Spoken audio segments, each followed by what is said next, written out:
In early January, oil prices climbed more than 1% after China reopened its borders, boosting the forecast for oil consumption and overshadowing global recession fears. China reopened for the first time in 3 years as part of a new phase in the drive against COVID-19. Now, according to the International Energy Agency, global oil demand will climb by 1.9 thousand barrels per day in 2023 to a record 101.7 thousand barrels a day, with China accounting for over half of the increase due to the relaxation of its COVID-19 limitations. In December, benchmark crude oil futures continued their slide, with ICE Brent dropping $9.51 per barrel of crude oil to $81.34 a barrel. The easing of China's COVID-19 restrictions had little effect on the sentiments as Russian oil exports remained resilient. Product cracks were lifted as a result of refinery disruptions in the United States. Freight charges for major crude carriers fell, while product routes increased ahead of the EU embargo on Russian oil goods.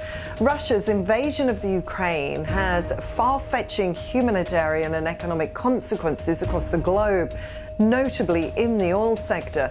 Even before the war's full escalation, global oil prices were soaring, and that was due to increased demand fueled by the global economy's recovery from the COVID-19 epidemic and poor investment in the oil and gas industry.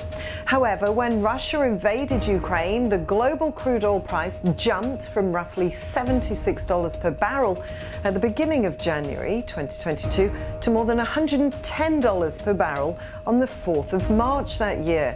Russia is also said to be the major oil and natural gas producer. However, after Russia invaded Ukraine back in February, the Biden government signed an executive order prohibiting imports of Russian oil, natural gas and coal on the 8th of March 2022. The invasion of Ukraine and the series of sanctions from Western countries made oil and gas prices soar.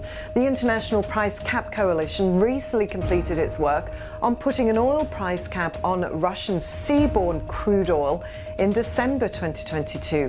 Simultaneously, the EU member states in the Council authorised its implementation throughout the EU. The cap was fixed at a maximum price of $60 per barrel for crude oil and would be adjusted in the future to reflect market trends. All members of the Price Cap Coalition implement this cap through their individual domestic regulatory systems. The primary factors that impact the price of oil are supply and demand, cost of production and market sentiment. So, does China rely on foreign oil? Well, despite a surge in purchases in the fourth quarter, China's crude oil imports declined for the second year in a row in 2022 as the country's tough COVID-19 control policies hampered the economy and oil consumption. In 2022, Chinese crude oil output rose by 2.9% to 204.7 million tons. Crude oil imports fell by 0.9% in 2022, totaling 508.3 million tons. In 2022, China's oil refinery throughput plummeted by 3.4% to 675.9 million tons. Historically, crude oil peaked at almost $128. That was in July 2008. Combination of results back then in huge increase in oil prices due to a steep reduction in world output. Venezuela suspended sales to ExxonMobil due to a legal dispute over nationalizing the company's properties. Iraqi exports had not rebounded from the region's most recent conflict, and worker strikes had curtailed output in Nigeria and the United Kingdom's North Sea oil fields. In Nigeria at that time, extremists blew up oil refineries and pipelines, and Mexico saw a significant drop in output from one of its key oil fields. So over the last 3 decades, China's oil demand has grown rapidly as the country's economic activity and industrial development have generated a huge demand for oil. So what do you think? You can leave a comment below. You can like and subscribe to our channel. You can also press the bell icon to get notifications for other videos. I'm Rachel for Kalkine Media.